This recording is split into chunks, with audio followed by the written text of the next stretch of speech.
So this is a real treat for us today. Obviously, with draft week going on, we've had a lot of big guests. I think, honestly, and not just because I've worked with him for the last 10 years, but I think, honestly, Jurko's probably the best guest we could possibly have to talk to us today. Not only did he play 10 years in the NFL, so he can talk to us about the draft, he can talk a little football with us, he can talk about his experience, but he's also been in this business for 15 years, so he can talk to us about what it takes to do this on a daily basis, to be so successful. Having me out here, guys. I appreciate it. I'm going to let you know, I've been here with ESPN 1000 for 15 years, but I started in radio in 1991 in Green Bay, Wisconsin. It was the first year. I hosted a show at the Altoona Supper Club in New Holstein, Wisconsin. I'd have to drive an hour. They paid me $50, and I'd drive an hour home, and we did the show for an hour. And it was work with a radio station, a small radio station that maybe 20,000 people, 30,000 people heard. But I always wanted to somebody asked me to do it, and I said, you know what, let me try this thing out. Then I tried it out.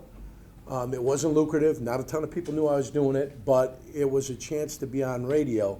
And it was more like the player being interviewed, so he was doing the heavy lifting, I was doing the light work, but I was providing the content that was theoretically important because I was talking about the Green Bay Packers. So I did that for a handful of years. So I really started in radio in 1991. 92, the Score came into existence. You know, the Fan was already happening.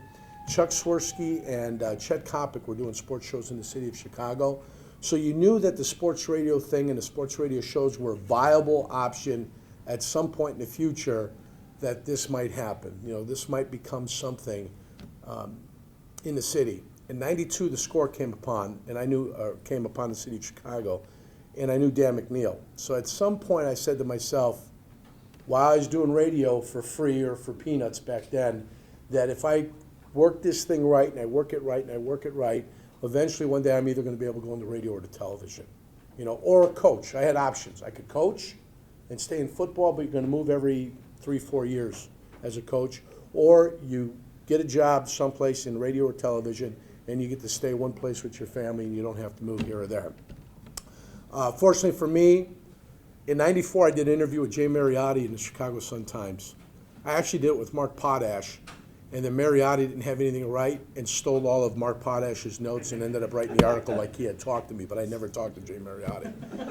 And in that article, I said, you know, one day I plan on coming back to Chicago and I plan on either working for the Score or ESPN Radio, because ESPN Radio at that point was a viable option. And, you know, it ended up happening. It ended up coming back where me and McNeil got together. We played a little bit of golf, and we figured it out. And, you know, that's kind of the network thing where you're always shaking hands, you're exchanging business cards, and you're doing this. Always a smile on your face, always friendly. Don't say anything bad about anybody, because at the end of the day, it always come back to haunt you. But I did some stuff with McNeil, and I always went on McNeil's show with the Heavy Fuel crew. And then McNeil says, hey, you're not bad at this. I said, yeah, I'm working on it. You know, I worked on it in Green Bay. I worked on it in Jacksonville. I hosted a television show in Green Bay and Jacksonville. By the time I got to Cleveland, they knew I did radio and television. There was a job waiting for me. I didn't have to ask. I didn't have to hunt. Hey, we're going to give you $110,000 to do radio and television here, you know, on top of the contract that I was getting paid. I said, this is fantastic.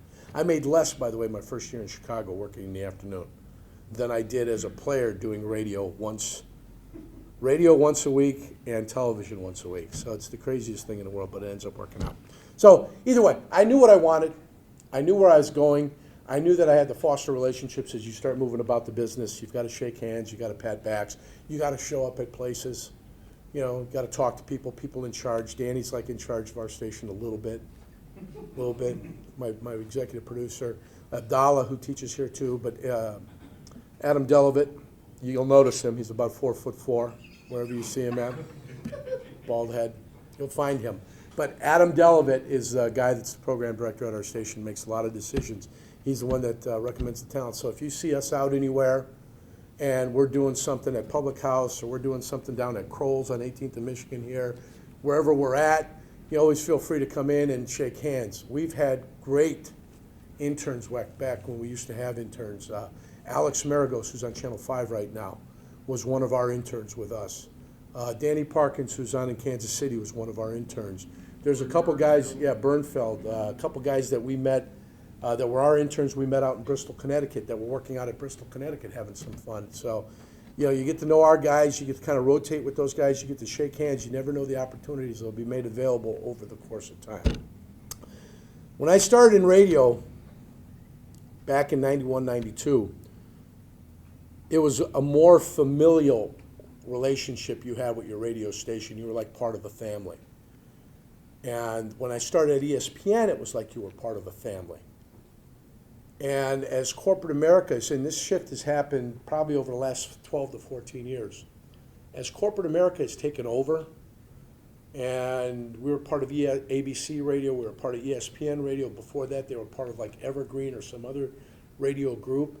As they consolidated everything under one roof, it became less and less familial. So what we used to be like a family when you go to work, and the way we ran things and the way we all pulled for each other, it's not like that anymore.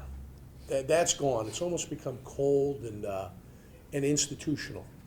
Now, I don't want to turn anybody off to it. It's great. The job I have is great and it's fantastic. But I got to let everybody know exactly what it is.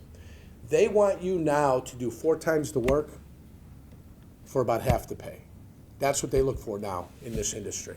And I saw your kids, the guys that I was with today in the studio just now, they're doing a radio show, they're tweeting, they've got other social media out, and it's not just a one-pronged attack anymore. It used to be we just attacked via the radio. Now you've got like a 6-pronged attack. And it used to be I worked just while I was at work. I'd come in, I'd watch the games. Watching the games is easy because we all love sports. So you watch the games, and that was your work. That was your preparation. You get on the computer, you look at this. Okay, I got these stats in front of me. I'm prepared to do my show. I'm prepared to have a good time. Now it's just, it's not enough. They want more. They want you, once you leave work, they want you to do something for them more. They want you to go. They want you to go over there. They want you to shake hands with sponsors. They want you to go do a sales call with a salesperson. So they ask for a lot more now. And it's almost the reward that you have now in the business isn't as gratifying or as gratiating as it once used to be. So that's where you're at. Now, as long as you know what you're in for, as long as you're prepared for what the new radio world or the new media world is, then you're going to be in pretty good shape, and you're not going to have a problem. It's a great job. It's fantastic. Whether you're hosting a show, what Danny does, I know Danny gets a lot of satisfaction with what he does. Abdallah, if he was a full-time employee, would be a lot happier if he was a full-time employee. But I mean, that's what's happened. The corporate America's come in and they count heads now. They count bodies. And if they look at the bottom line, they see the bottom line, there's no, hey, well, what are we going to do with this guy? Well, he's got a family, and his dog is going to die, and one of his kids is sick, and he's almost divorced. They don't even care. Well, we need to cut 4 people. We just lost 2 engineers over the course of time because Disney wanted to cut $300 million. 2 engineers. We had no engineer at a radio station. How do you operate a radio station without an engineer? It goes down. We're all looking at each other going, what the hell's going on? One of our headsets is broken. We're all going crazy. What the hell?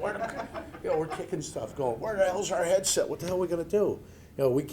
We weren't on the air the other day. The buttons were all going crazy. Without an engineer, what the hell are you going to do? Well, they finally hired a guy that, like I said, he's got to wear 4 hats, and they pay him half of what they used to pay everybody else, because that's the way they do it now in corporate America.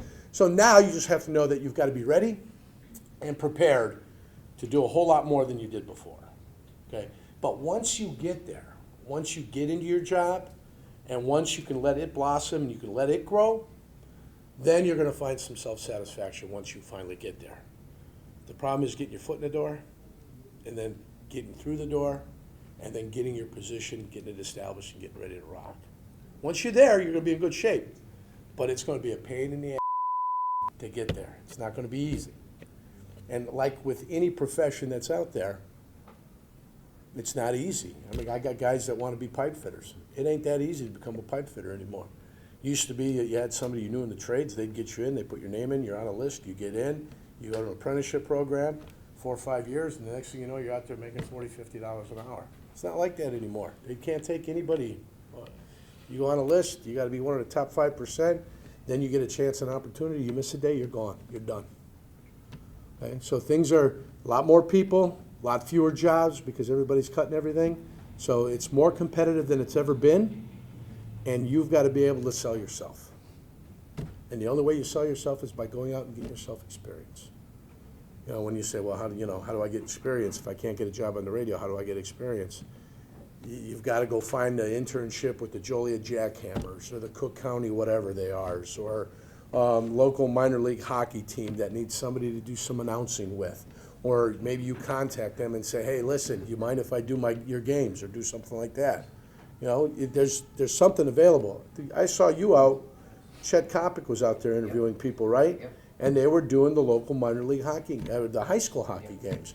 And then you get a little bit of tape. Hey, it's John Jurkovic from ESPN Radio 1000. It's great to be here talking to some of the youngsters at the Illinois Media School, getting them on the right track as they head into their broadcasting careers.